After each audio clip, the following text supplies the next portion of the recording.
a win. The Titans come back from 14 points down with less than 3 minutes to go to beat the now 9-4 Miami Dolphins on the road. You're watching Titans Today. I'm your host, Jay Sanders, and boy, oh boy, I thought this was going to be a gloom and doom post-game show. But instead, I'm happy as a clam. The Titans come back. They are coached perfectly in the final 3 minutes, and Will Levis shows exactly why he is a franchise quarterback. Over 300 yards, 1 touchdown, 1 interception, another 2-touchdown performance for Derrick Henry. Another one for him, his 3rd in a row. Deandre Hopkins and Will Levis continue to mold and mesh together. 7 receptions for 124 for him. And then you see the Dolphin stats. Offense was pretty decent, but Tua got outplayed.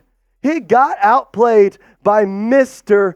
Will Levis, Mayo Man himself.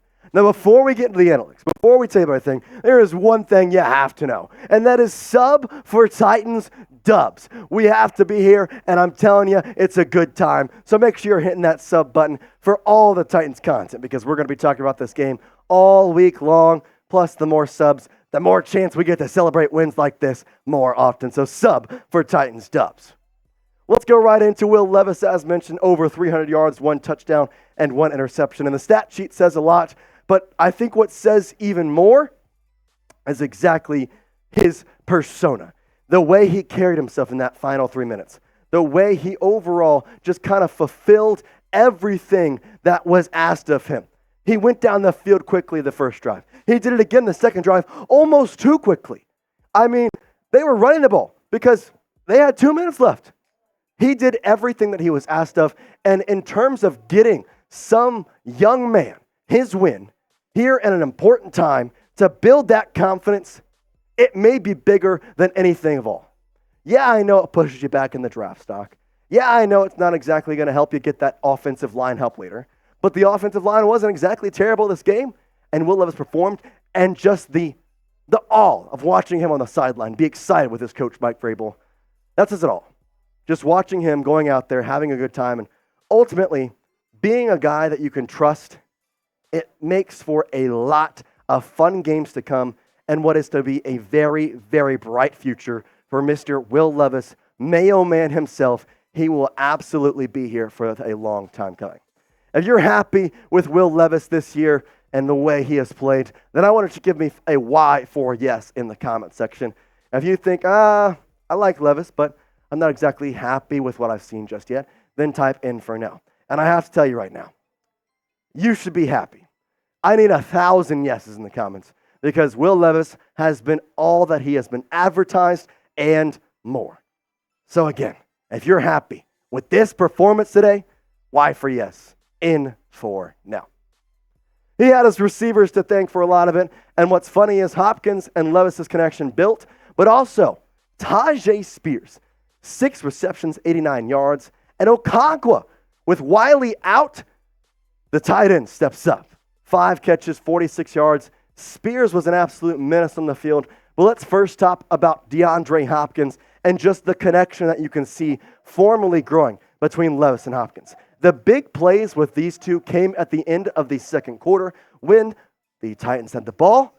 It was a 7-7 game. And Will Levis and DeAndre Hopkins connected not once, but twice for 30-plus yard catches that drove the Titans to field goal position. And they almost scored a touchdown, had to settle for the field goal, but they went into the half up 10-7. And in a game where a lot is kind of riding on the other sideline with the Dolphins trying to retain the top spot in the AFC, keep in that picture, that's really good to keep that lead going into half. It was an absolute pleasure to watch D-Hop. And honestly, this connection between Hopkins and between Levis, it's making it to where you just have a fun time watching Titans games, and that's what was missing with Tannehill.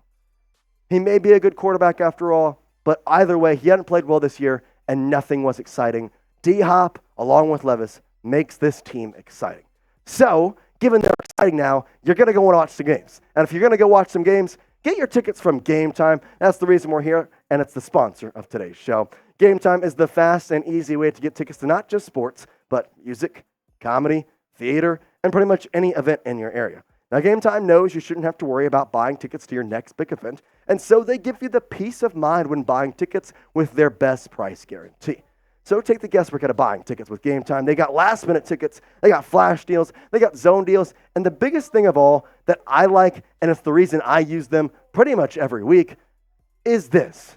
They're super, super user-friendly app. You can go in there, see the cheapest ticket. You can click into it. You see the 360 view of your seat before you even buy it. It's really easy to maneuver, and unlike other ticketing apps, you just go in there, it takes a couple clicks, and you have your tickets. Plus, for Titans Today viewers, we have a special discount code where if you go and download the Game Time app and redeem code TitansChat, you're going to get $20 off your first purchase. So, do it with me. Take the guesswork out of buying tickets with Game Time. Download the Game Time app, create an account, and use code TitansChat for $20 off your first purchase. Terms apply. Again, create an account and redeem code TITANSCHAT, TitansChat, no spaces, for $20 off. Download Game Time today. Last-minute tickets at the lowest price guarantee. Let's go back to Spears because he has been an absolute legendary signing, to be quite honest with you. The draft pick out of Tulane, the mean green wave, they've been absolutely great. Tyjae has all advertised just like Will Levis. And I think one of the underrated moments of this game comes after the game was over. Will Levis was being interviewed on ESPN's Monday Night Football, and Spears comes up to Levis and sits there and taps him on the shoulder like a little kid because he wanted to give him a hug. He wanted to come over there and say, hey, man, I'm excited for you, and we're excited. We have a bright future here in Tennessee. It's super fun to watch these two guys go off, and it was a nice time to watch Spears really take control in the receiving game, along with, respectable 7 carries for 29 yards when you have Derrick Henry right next to him. Now, on the other side of the ball, Mr. Tua Tagovailoa. Well. 23 for 33 is pretty nice, but 240, not exactly the best. I will stop and say that there is some little caveat to this, which probably leads us into our next point of Tyreek Hill. He was actually injured in the first quarter with 3 minutes to go and did not come back until later in the second half, around the late third quarter range, midway through the third quarter area. That was a big turning point in the game. I mean, Tyreek Hill, in the next drive that he came back after his injury, had 2 catches for 48 yards. He's in the game for the entirety. This thing could change a lot. Jalen Waddle ended up being the leading receiver with 6 catches for 79 yards. Cedric Wilson Jr. honestly played pretty well. Had a couple of really nasty catches. Honestly, Moss, Sean Murphy-Bunting at one point. And overall, played pretty well, especially with Mr. Tyreek Hill out. He came back in, kind of assumed he was okay for the Dolphins fans. But again, this defense stepped up to the task. I don't know how much more I can say, but if you look at these stats, I mean, these are top wide receivers in the National Football League, and you held them. Now, I know Tyreek Hill is injured, and Waddle got hit early, but at the same time, you have to look at this as a win for not only the defense, but for the defensive line. Jeffrey Simmons was out of this game. You already have him under contract, but Danico Autry stepped up. Landry stepped up.